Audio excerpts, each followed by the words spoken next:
morning student, BSc third year. Welcome all the student in your online class. हम zoology paper second पढ़ रहे हैं जो कि है हमारा इकोलॉजी एंड एनवायरमेंटल बायोलॉजी या जिसके हम कहते हैं पारिस्थितिकी व पर्यावरण जल की। इसमें हमारा जो टॉपिक चल रहा है वो है इकोलॉजिकल सक्सेशन यानी कि पारिस्थितिक अनुक्रमण, और उस अनुक्रमण में भी हम पढ़ रहे थे शैल क्रमक यानी कि किस तरीके से एक नग्न चट्टान पर जो नई स्पीसीज हैं उनका प्रतिस्थापन होता है, किस तरीके से एक नग्न चट्टान वाला जो स्थान होता है वो एक फॉरेस्ट में या एक जंगल में कन्वर्ट हो जाता है। तो जैसे कि आप सभी को पता है कि जो अनुक्रमण या सक्सेशन का जो प्रोसेस होता है ये अप्रोक्सीमेटली कितने 100 इयर्स में कंप्लीट होता है, यानी कि एक सक्सेशन को कंप्लीट होने के लिए एक स्थान के अनुक्रमण में तथा वहां पर किसी भी समुदाय के स्थापित होने में, किसी भी कम्युनिटीज के वहां एस्टेब्लिश होने में अप्रोक्सीमेटली कितना 100 इयर्स का क्या लगता है, समय लगता है। तो यहाँ पर हमने किसके बारे में बात कर रहे हैं, हम शैल क्रमक या लिथोसेयर की बात कर रहे हैं। तो जैसे कि हमने देखा था कि जो लिथोसेयर होता है वो वहां पर एक तरीके से जो रॉक है, एक बेयर रॉक नग्न चट्टान से हम क्या कर रहे हैं, अनुक्रमण को प्रारंभ कर रहे हैं। कहां से प्रारंभ हो रहा है, एक बेयर रॉक से ये अनुक्रमण प्रारंभ होता है। फिर उसके बाद यदि हम इसमें देखते हैं तो बेयर रॉक में क्या हो रहा है कि बेयर रॉक क्या होगी, बिल्कुल एक क्या होगा, उसमें वाटर भी क्या होगा, बहुत कम होगा, यानी कि लेस क्वांटिटी में वाटर प्रेजेंट होता है। साथ के साथ अगर हम बात करें यहाँ पे जो मिनरल्स होते हैं वो भी क्या होते हैं, बहुत कम प्रेजेंट होते हैं। देन अगर हम उसमें फॉरवर्ड करते हैं तो क्या होगा, यानी कि अगर उस पर अनुक्रमण प्रारंभ हो रहा है क्लाइमेटिक फैक्टर्स के थ्रू हो रहा है या टोपोग्राफिक फैक्टर्स के थ्रू हो रहा है, यानी कि जलवायु या स्थलाकृति कारकों के थ्रू हो रहा है, तो सबसे पहले वहां पायोनियर स्पीसीज जो आती है वो हमने देखा था, वहां पर कौन आती है, पर्नेल लाइकेन आती है या क्रुस्टोस लिचन्स वहां पर फर्स्टली डेवलप्ड होती है। तो यहाँ हमको मेन इंपॉर्टेंटली यही ध्यान रखना है कि जब अगर अनुक्रमण यानी कि अगर सक्सेशन हो रहा है तो वो कौन सा प्लेस है, अगर एक्वेटिक है तो वहां क्या होंगे, पादप प्लवक होंगे, फाइटोप्लैंक्टन्स होंगे, और अगर क्या हो रहा है अनुक्रमण किसी डेजर्ट एरिया में, हम कहें बिल्कुल एक तरीके से बेयर रॉक से हो रहा है तो वहां पर कौन होता है, लिचन्स होते हैं। तो यहाँ पर फर्स्ट ऑफ ऑल कौन डेवलप्ड होता है, क्रुस्टोस लिचन्स होते हैं। अब क्रुस्टोस लिचन्स क्या करते हैं कि वहां पर वो डेवलप्ड हुए हैं तो एक तरीके से जब वो डिकम्पोज हो गए यानी कि डेड होते हैं तो वो साथ क्या करते हैं, अपने साथ एयर्स को, जब हम क्या कहें कि बारिश हो रही है, बारिश से क्या होती है, रॉक जो होती है उसके छोटे छोटे पार्टिकल्स बन जाते हैं, यानी कि रॉक जो होगी वो छोटे छोटे पार्टिकल्स में बन जाती है, यानी कि सॉइल बनना प्रारंभ हो जाती है। साथ के साथ लिचन्स भी क्या करते हैं, उसको एक तरीके से ब्रेक कर देते हैं तो एक पतली लेयर बन जाती है किसकी, सॉइल की। ठीक है, तो फर्स्ट ऑफ ऑल क्या बन रहा है, क्रुस्टोस लिचन्स के थ्रू या हम कहें पर्नेल लाइकेन के थ्रू जो सॉइल है उसकी एक थिन लेयर बन जा रही है। अब सेकेंडली, अब इसके बाद यहाँ पर क्या होती है, सेकेंड जो स्टेज आती है वो आती है पॉलीसेस लिचन्स की, या जिससे हम कहते हैं पर्नेल लाइकेन। अब पहले यहाँ पर फर्स्ट ऑफ ऑल कौन सी होती है, पपर्टी लाइकेन, देन कौन आती है, पर्नेल लाइकेन। अब पर्नेल लाइकेन क्या करती है, पर्नेल लाइकेन की जो लीव्स होती है वो कैसी होती है, ब्रॉड होती है, यानी कि वो एक तरीके से एरिया कवर करने वाली होती है। तो पर्नेल लाइकेन क्या करती है, वो एक तरीके से वहां पर क्योंकि किसका फॉर्मेशन हो गया है, सॉइल का फॉर्मेशन हो गया है, तो उस एरिया को क्या कर लेती है, रॉक एरिया को कवर अप कर लेती है, और वो इसके लिए एक तरीके से जो हमारी पपर्टी लाइकेन होती है वो वहां पर डेवलप्ड नहीं हो पाती है, वो बेटर क्या हो जाती है, लॉस्ट हो जाती है, और वहां पर क्या बन जाती है, पर्नेल लाइकेन्स फॉर्म हो जाती है। अब पर्नेल लाइकेन की कैपेसिटी क्या होती है कि ये वाटर को एब्जॉर्ब करती है, यानी कि वाटर को सोखने की, एब्जॉर्प्शन ऑफ वाटर इनकी कैपेसिटी बहुत ज्यादा है, वाटर को क्या करती है, एब्जॉर्ब करती है। साथ के साथ क्या होती है, जो सॉइल होती है उसको भी, इनमें क्या होते हैं, एरेशन होता है, या हम एक तरीके से इनमें जो सॉइल्स होती है उसको भी एब्जॉर्ब करती है। तो जैसे ही जो फ्रस्टोस लाइकेन है या फ्रस्टोस लिचन होती है डेड होती है तो क्या बन जाती है, सॉइल बनती है जिसमें ह्यूमस होती है, यानी कि too much of nutritive materials are there in the soil. Rock जो हो रही है वो क्या हो रही है, धीरे धीरे सॉइल में कन्वर्ट हो रही है, और सॉइल में क्या हो रहे हैं, मिनरल्स हैं, बहुत सारे मिनरल्स हैं, वाटर है। तो अब यहाँ पर जो फ्रस्टोस लीचेंस है उसको प्लेस करके कौन डेवलप्ड हो जाते हैं, मॉसेस डेवलप्ड हो जाते हैं। कौन डेवलप्ड हो रहा है यहाँ पर, मॉसेस डेवलप्ड हो रहे हैं। तो नेक्स्ट जो हमारी स्पीसीज आती है वो आती है मॉस अवस्था। नेक्स्ट कौन सी है हमारी थर्ड स्टेज, मॉस अवस्था।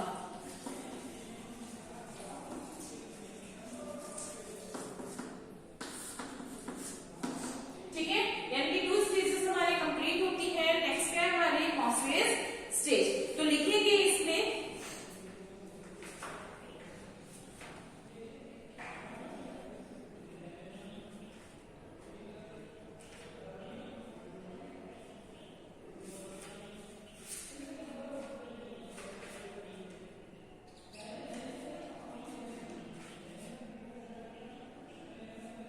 चट्टानों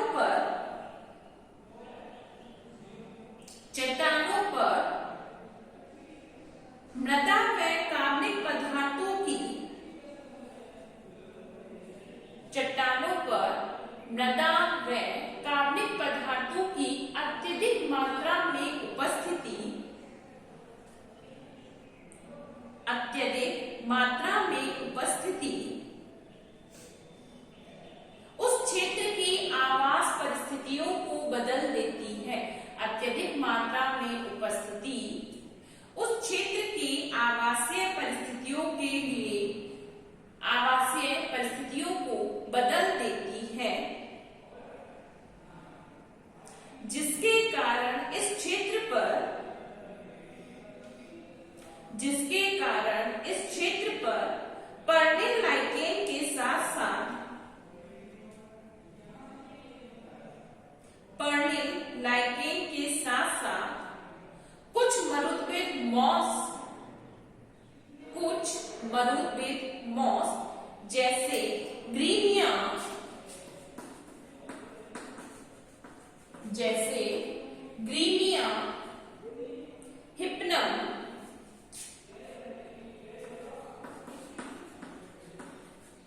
फ्यूनेरिया,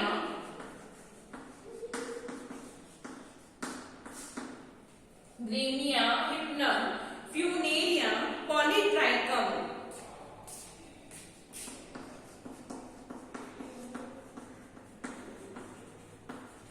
आदि विकसित हो जाते हैं। पॉलीट्राइकम आदि विकसित हो जाते हैं।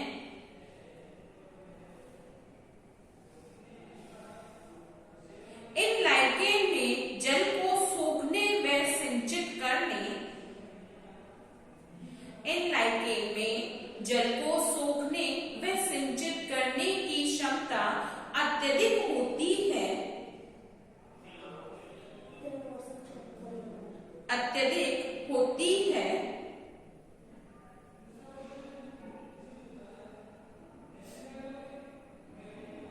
तथा ये मॉस अधिकता से फैलती है, तथा ये मॉस अधिकता से फैलती है, जिसके कारण संपूर्ण चट्टान पर, जिसके कारण संपूर्ण चट्टान पर मॉस की मोटी गद्दीदार स्तर का, मॉस के मोटी गद्दीदार स्तर का निर्माण हो जाता है।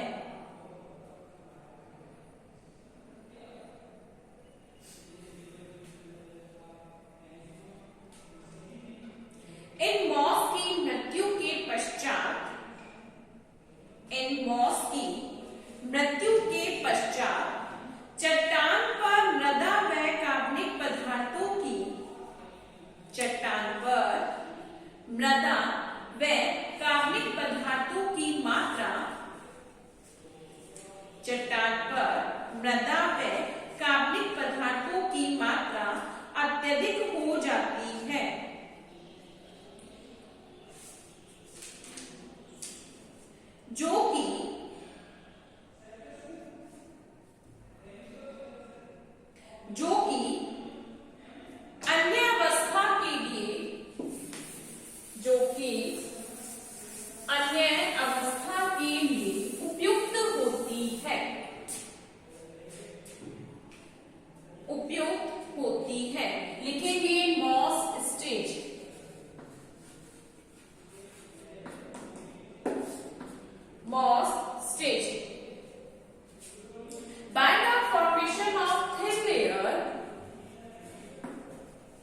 by the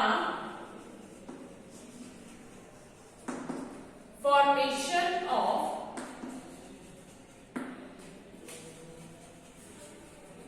thin layer of soil, by the formation of thin layer of soil, the xerophytic mosses, the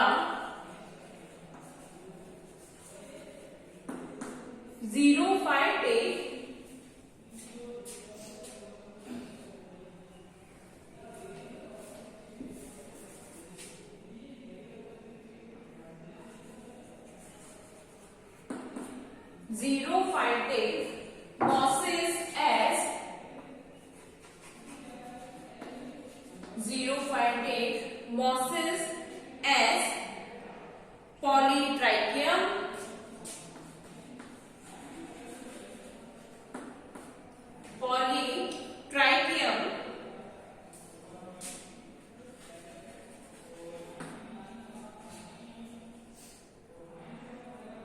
grevia,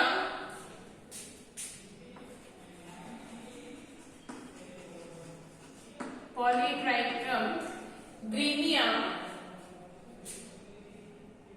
tortula,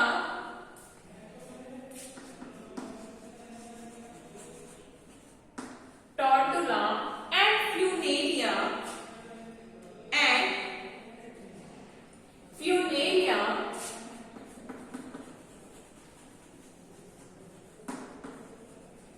are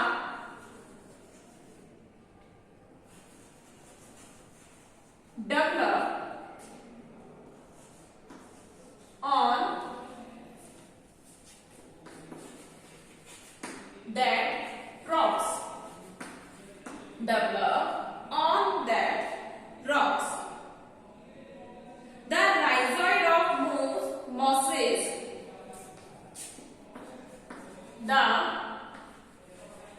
the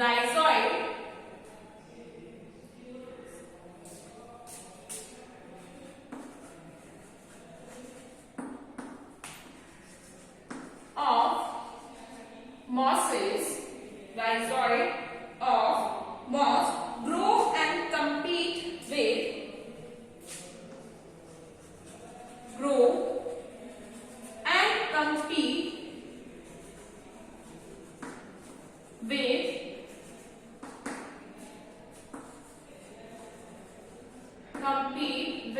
lichens.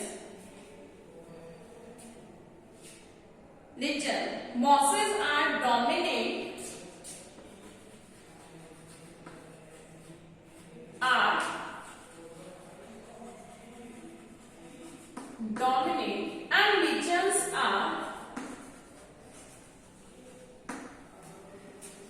and lichens are disappear.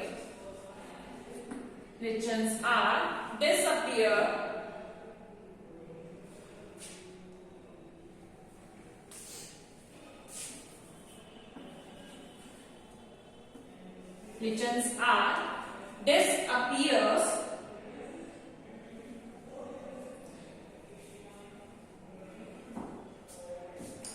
So the organic matter increase in soil.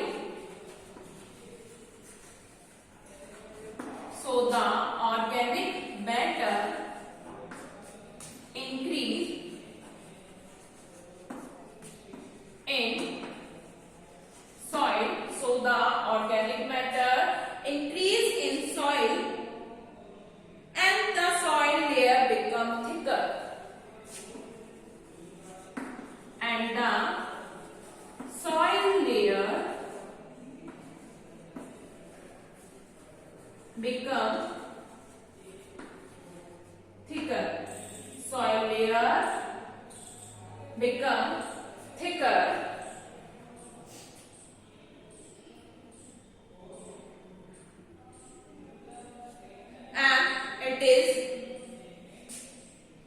And it's good for the herbs. तो next stage लिखेंगे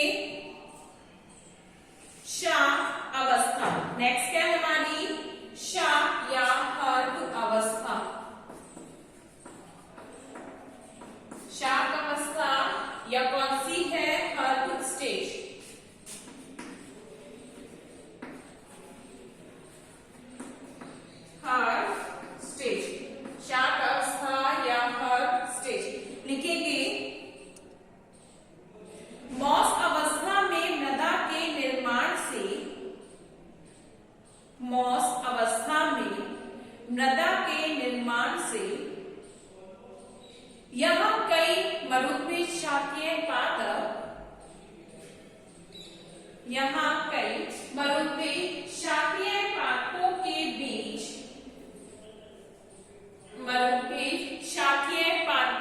बीच अंकुरित होकर वृद्धि करने लगते हैं। अंकुरित होकर वृद्धि करने लगते हैं।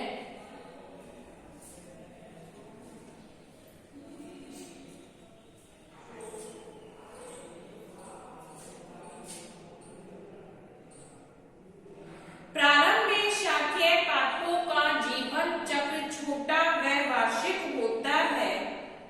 प्रारंभ में शाखीय पादपों का जीवन चक्र छोटा व वार्षिक होता है। अतः यहाँ शाखीय पादपों में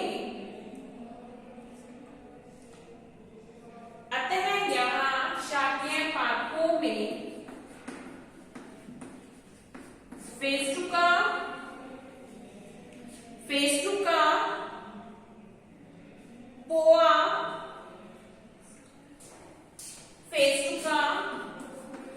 पोआ, अरिस्टिडा आदि विकसित होते हैं। फेस्तुका, पोआ, अरिस्टिडा आदि विकसित होते हैं। इनकी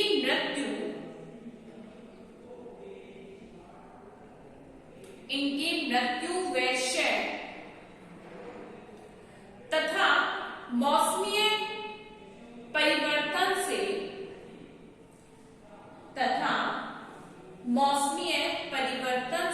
चट्टानों के क्षरण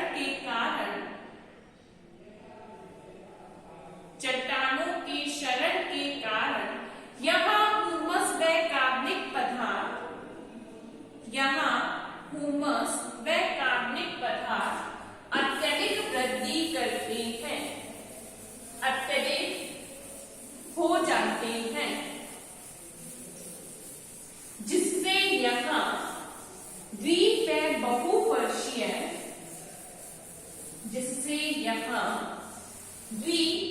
बहुवर्षीय शाखीय पादप विकसित हो जाते हैं।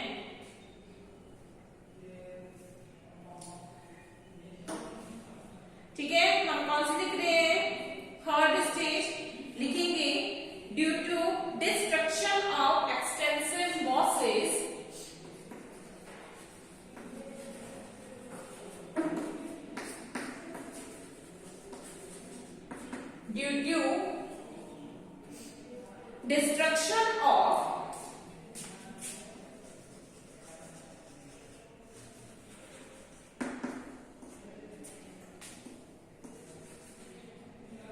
destruction of extensive mosses,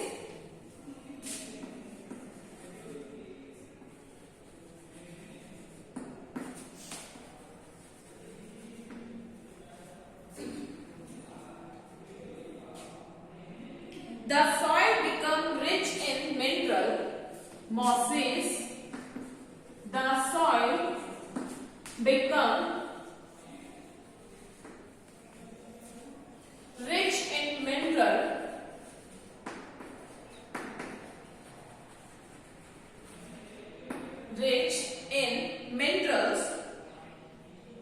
The heartbeat grow. The heartbeat grow.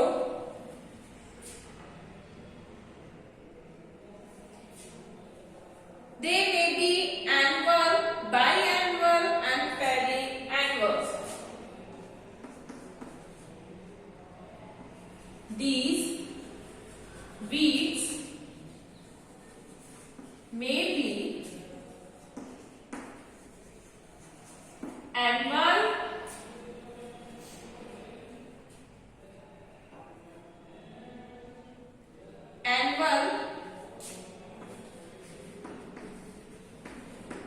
biannual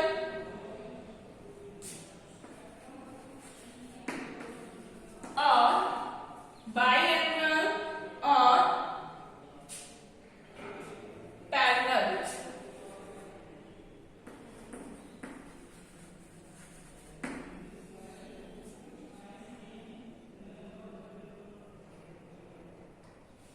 they grow to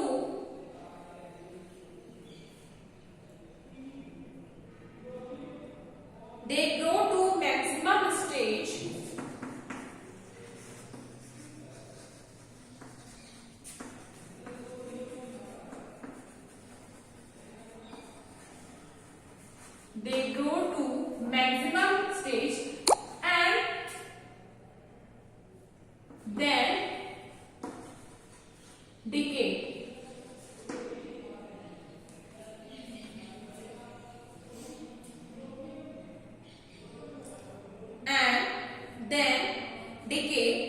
The humus increase in soil. The humus increase in soil.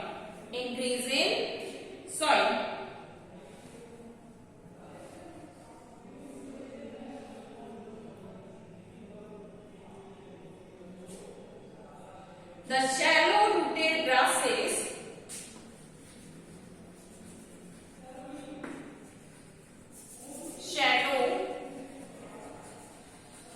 rooted grasses grow as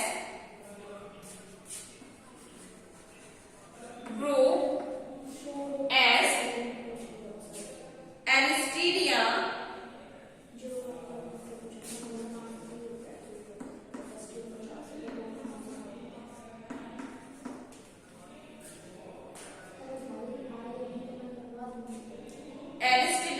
poa,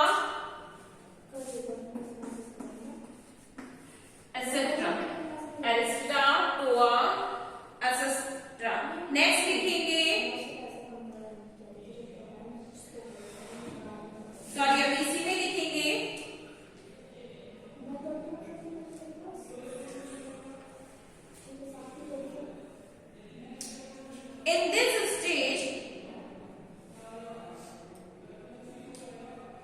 in this stage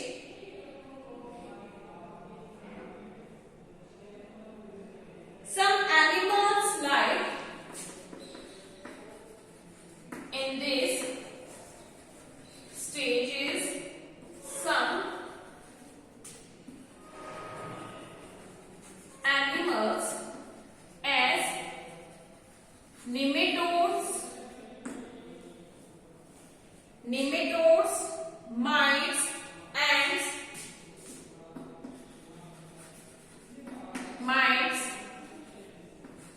ants, and different larvae of insects are also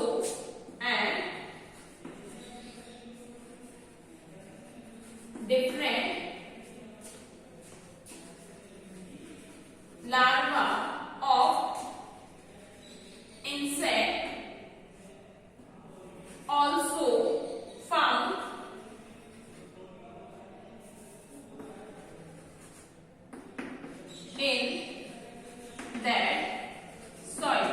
in that soil. ठीक है, next लिखेंगे हम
जड़ों से चट्टानों का और अधिक विघटन होता है।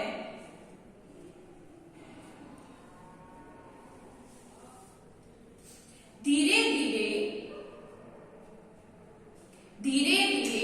चट्टानों के अत्यधिक विघटन, धीरे धीरे चट्टानों के अत्यधिक विघटन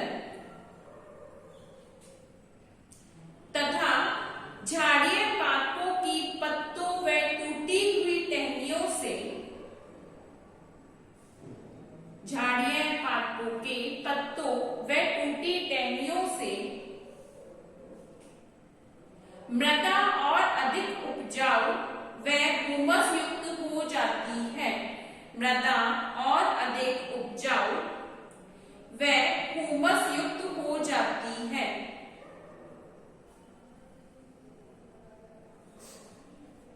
लाइन चेंज करके लिखेंगे। जब शाक अवस्था में घास विकसित होती है, जब शाक अवस्था में घास विकसित होती है तो यहाँ कुछ जंतु जीव जैसे, तो यहाँ कुछ जंतु जीव जैसे चींटियां, मकड़ियां, कीड़े आदि भी विकसित हो जाते हैं। कीड़े आदि भी विकसित हो जाते हैं।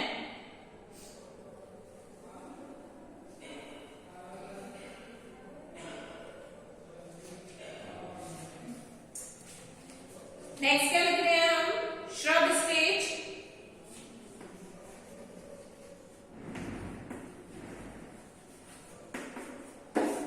श्रब स्टेज लिखेंगे इसमें, due to formation of soil,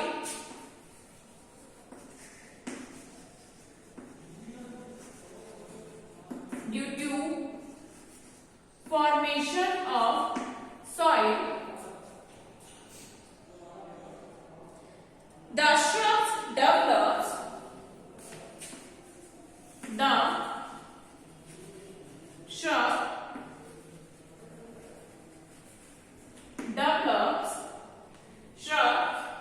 develops, shade of shrubs, shade of shrubs harm the herbs, shade of shrubs harm the herbs and they are destroyed, and they are destroyed, they are destroyed.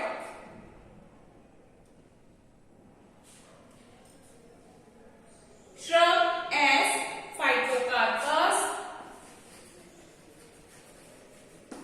as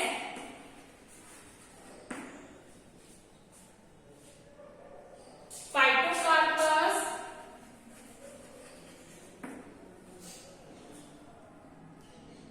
roots, etc. are grow, etc. are grow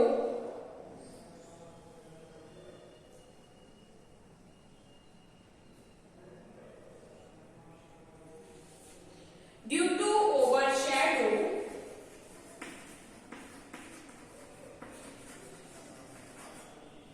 due to overshadow,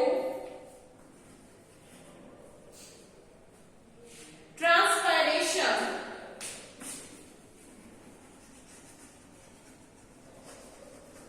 due to overshadow, transpiration, reduce and shrub are transpiration, reduce and shrubs are replaced, shrubs are replaced by tree, shrubs are replaced by tree. ठीक है, last stage लिखेंगे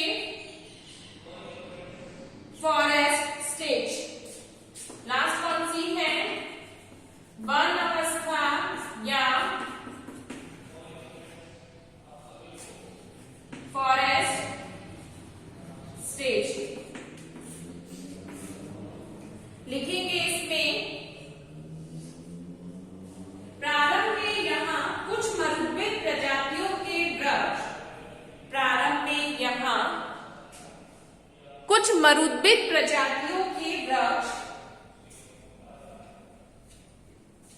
प्रवेश करते हैं,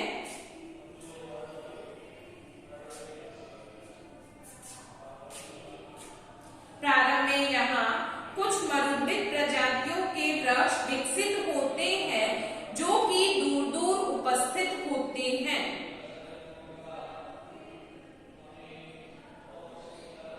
धीरे धीरे इनकी संख्या बढ़ने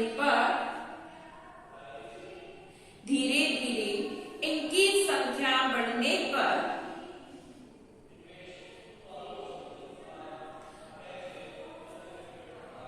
वृक्ष इस क्षेत्र में स्थापित हो जाते हैं और चरम अवस्था बनाते हैं। वृक्ष इस क्षेत्र में स्थापित हो जाते हैं और चरम अवस्था बनाते हैं।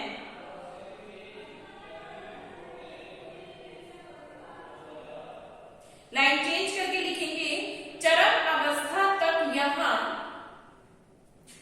चरम अवस्था तक यहाँ विभिन्न प्रकार के कशेरुकी व अकशेरुक जंतु भी, विभिन्न प्रकार के कशेरुकी व अकशेरुक जंतु भी यहाँ विकसित हो जाते हैं। इस प्रकार मरु अनुक्रमण में, इस प्रकार मरु अनुक्रमण में एक नग्न चट्टान का आवास, एक नग्न चट्टान का आवास विभिन्न अवस्थाओं से गुजरता हुआ, इस प्रकार मरु अनुक्रमण में एक नग्न चट्टान का आवास विभिन्न अवस्थाओं से गुजरता हुआ चरम वन अवस्था तक पहुंच जाता है। चरम वन अवस्था तक पहुंच जाता है।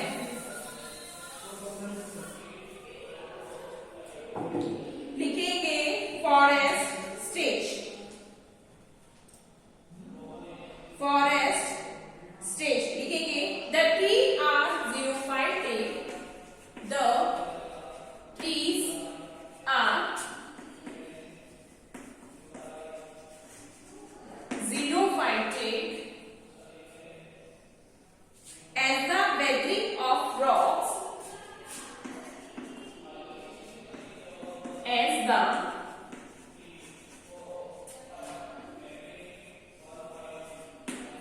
weathering of rocks take place, weathering of rocks take place, increases the humus, increases the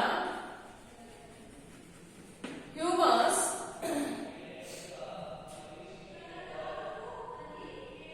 which favor the tree's growth,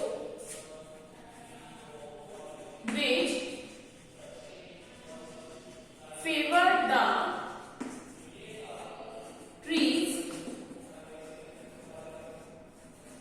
growth, which favor the tree's growth. The mesophytic vegetation grow, the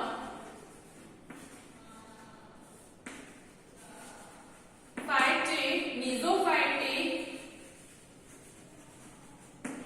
vegetation grow at the end,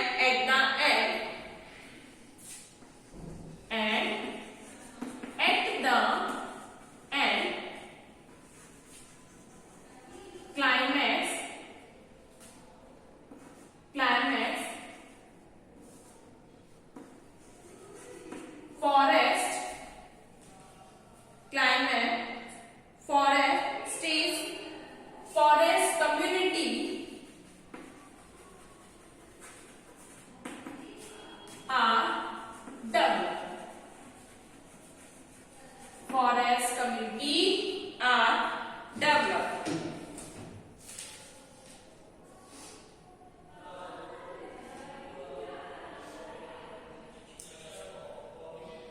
so line change कर देखेंगे। By the development of forest many invertebrates and vertebrates, by the development of forest many invertebrates and vertebrates are also developed